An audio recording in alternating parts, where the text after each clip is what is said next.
اعوذ باللہ من الشیطان الرجیم بسم اللہ الرحمن الرحیم وَإِذْ يَقُولُ الْمُنَافِقُونَ وَالَّذِينَ فِي قُلُوبِهِم مَّرَضٌ مَّا وَعَدَنَا اللَّهُ وَرَسُولُهُ إِلَّا غُرُورًا وَإِذْ قَالَتْ طَائِفَةٌ مِّنْهُمْ يَا أَهْلَ يَثْرِبَ لَا مُقَامَ لَكُمْ فَارْجِعُوا وَيَسْتَأْذِنُ فَرِيقٌ مِّنْهُمُ النَّبِيَّ يَقُولُونَ إِنَّ بُيُوتَنَا عَوْرَةٌ وَمَا هِيَ بِعَوْرَةٍ إِن يُرِيدُونَ إِلَّا فِرَارًا۔ سورہ الاحزاب کی آیت نمبر 12 اور 13 کی میں نے تلاوت کی ہے۔ یہ یہاں سے لے کر آخر تک 9 آیات ایسی ہیں جس میں منافقین کی جو ہے وہ شرارتوں کا تذکرہ ہے، ان کی خباثتوں کا تذکرہ ہے۔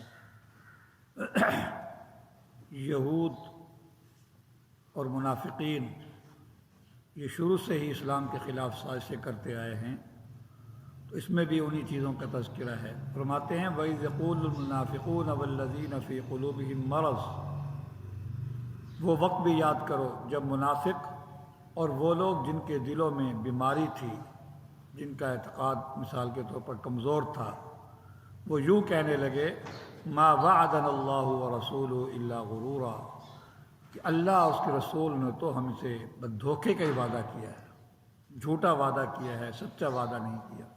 یہ منافق کہنے لگے کہ اللہ اور اس کے رسول نے ہم سے دھوکے کا ہی وعدہ کیا ہے۔ پہلی بات تو یہ ہے کہ جب وہ آپ کو رسول دل سے مانتے ہی نہیں تھے تو انہوں نے وَرَسُولُهُ کیسے کہہ دیا؟ تو اس کا جواب مفسرین نے یہی دیا ہے کیونکہ سامنے صحابہ کرام تھے، تو اس لیے چاروں ناچار جو ہے ان کو رسول کہنا پڑ گیا زبان سے، وگرنہ آپ علیہ السلام کو وہ رسول ماننے کے لیے تیار نہیں تھے، لیکن چونکہ موجود صحابہ کرام تھے، ان کے سامنے منافقین یہ بات کہہ رہے تھے، اس لیے مجبوراً ان کی زبان سے ان کو یہ کہنا پڑ گیا اپنی زبان سے کہ اللہ کا رسول۔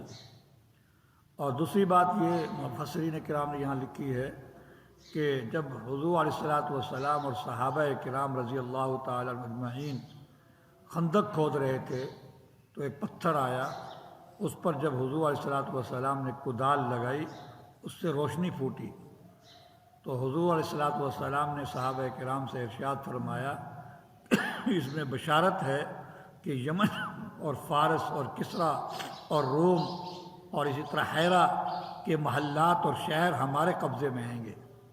جب حضور علیہ السلام نے یہ خوشخبری سنائی اور یہ بشارت دی تو منافقین کہنے لگے کہ حالت تو یہ ہے کہ مدینہ سے باہر نکلنے کے لیے ہمت نہیں ہو رہی، اسی لیے خندق کھودی جا رہی ہے، اور دعوے اور بڑکے اتنی بڑی مار رہے ہیں کہ اتنے بڑے بڑے شہر ہمارے قبضے میں آ جائیں گے، ان کے محلات ہمارے قبضے میں آ جائیں گے۔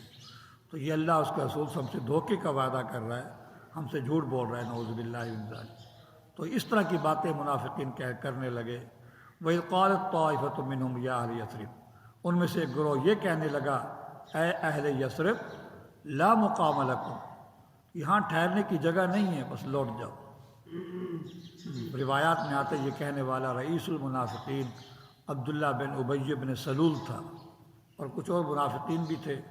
انہوں نے یہ جملہ کہا کہ لا مقام لکم فارجعوا، یہاں ٹھہرنے کی کوئی جگہ نہیں ہے، واپس چلے جاؤ۔ اس کے کئی مطلب مفسرین نے لکھے ہیں۔ ایک تو یہ کہ میدان جنگ یہاں رہنے کا نہیں ہے، بڑے حالات خراب ہیں، قتل کا خطرہ ہے، ہم قتل نہ ہو جائیں، مر نہ جائیں، شکست نہ ہو جائے، اس لیے واپس لوٹ جاؤ۔ اور بعض نے کہا کہ نہیں، مطلب یہ ہے کہ اسلام سے لوٹ جاؤ، اسلام سے لوٹ جاؤ، اسلام چھوڑ دو، اب اس مذہب میں رہنے کی کوئی جگہ نہیں ہے، واپس اپنے اصل دین کی طرف لوٹ جاؤ۔ اور بعض میں اس کا مطلب یہ ہے کہ نبی علیہ السلام کی بیعت کو توڑ کر واپس ہو جاؤ، آپ کی بیعت کو توڑ دو۔ تو بہرحال یہ رئیس المنافقین عبداللہ ابن ابی سلول اور اس جیسے دوسرے لوگوں نے کہا کہ یہاں ٹھہرنے کی جگہ نہیں ہے، واپس لوٹ جاؤ۔ وَيَسْتَأْذِنُ فَرِيقٌ مِّنْهُمُ النَّبِيَّ يَقُولُونَ إِنَّ بُيُوتَنَا عَوْرَةٌ، اور ان میں سے ایک گروہ یہ بھی آپ علیہ السلام سے اجازت لینے لگا، یہ کہہ کر اجازت لینے لگا کہ ہم سب یہاں آ گئے، پیچھے ہمارے گھر غیر محفوظ ہیں۔ اِنَّ بُيُوتَنَا عَوْرَةٌ، ہمارے گھر غیر محفوظ ہیں۔ اللہ پاک فرماتے وَمَا هِيَ بِعَوْرَةٍ، وہ غیر محفوظ نہیں، حفاظت تو میں نے کرنی ہے، حفاظت تو میں نے کرنی ہے، جو اللہ پر توکل کر کے نکلا ہوا ہے، اللہ پر ایمان لے کر نکلا ہوا ہے، نبی کی بیعت میں نکلا ہوا ہے، نبی کے حکم سے نکلا ہوا ہے، وہ کیسے اپنے آپ کو غیر محفوظ سمجھتا ہے؟ وما ہی بیاورا، حالانکہ وہ گھر غیر محفوظ نہیں ہے۔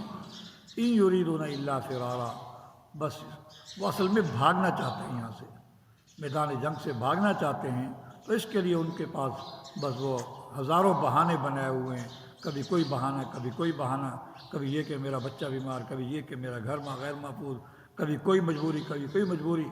اصل بات یہ ہے کہ یہ بھاگنا چاہتے ہیں، حقیقت میں ان کے گھر غیر محفوظ نہیں ہیں۔